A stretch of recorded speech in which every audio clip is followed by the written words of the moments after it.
পরম করুণাময় আল্লাহর নামে শুরু করছি। বিসমিল্লাহির রহমানির রহিম। আসসালামু আলাইকুম, welcome to my Fatema's cooking school.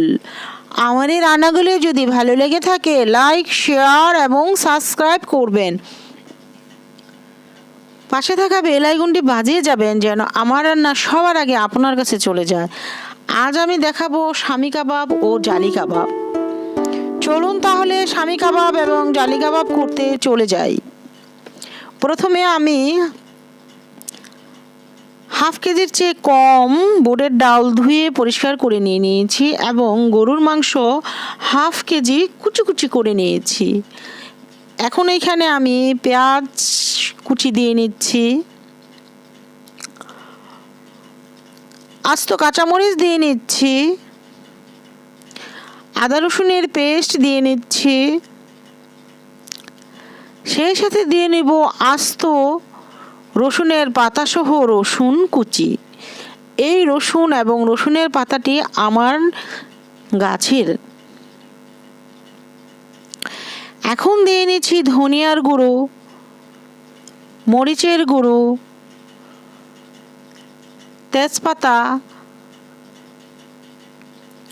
গরম মশলা, শাহি এলাচ, শাহি জিরা,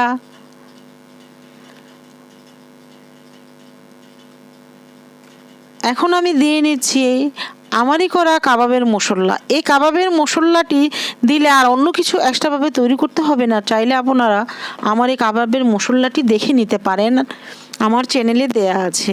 এখন আমি এক টেবিল স্পুন তেল দিয়ে নিয়েছি এবং 2 মগ পানি দিয়ে নিয়েছি। খুবই ভালোভাবে নেড়ে চেড়ে নিয়েছি।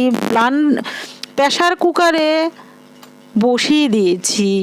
প্রেসার কুকারে একবার পানি দিয়েছি, হয়ে গেছে, আবারও আমি পানি দিয়েছি, কারণ আজ আমি সম্পূর্ণ প্রেসার কুকারে মাংসের কিমাটা করব। আমি পাটাতেও বেটে করব না, ব্লান্ডারেও করব না। এই দেখুন, শুকিয়ে যাওয়ার পর আমি চুলোতেই রেখে খুব ভালোভাবে কাঠের চামচ দিয়ে নেড়ে চেড়ে নিচ্ছি এবং আমার মাংসের কিমাটি কিন্তু খুবই সুন্দর হয়ে গেছে। দেখুন, আঁশও রয়ে গেছে। আঁশ থাকলেই কাবাবের কিমাটি খুবই সুন্দর হয় এবং ভালো হয়। এখন আমি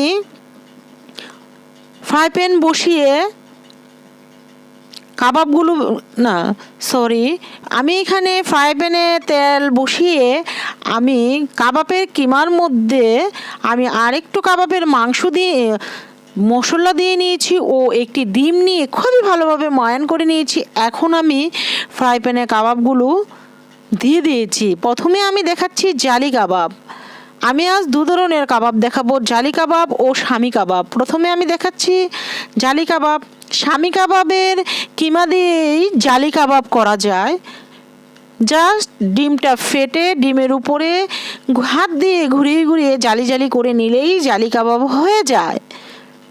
এই তো আমি উল্টে দিয়ে আমি আবারও ডিম দেব উপরে জালি জালি করে। এটাই হচ্ছে মূলত জালি কাবাব।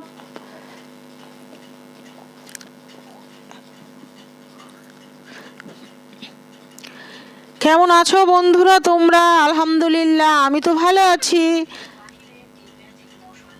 নিজে ভালো থাকবো, অন্যকে ভালো রাখবো এবং সেই সাথে তোমরাও বন্ধুরা ভালো থেকো। 5 ওয়াক্ত নামাজ পড়ো, সৎ থেকো, কোরআন পড়ো, হাদিস পড়ো এবং মা বাবাকে শ্রদ্ধা করো। করোনা ভাইরাস থেকে সতর্ক থেকো, সবাইকে সতর্ক করো। আমার শামি কাবাব ও এখানে আমার জালি কাবাব ভাজা হয়ে গেছে।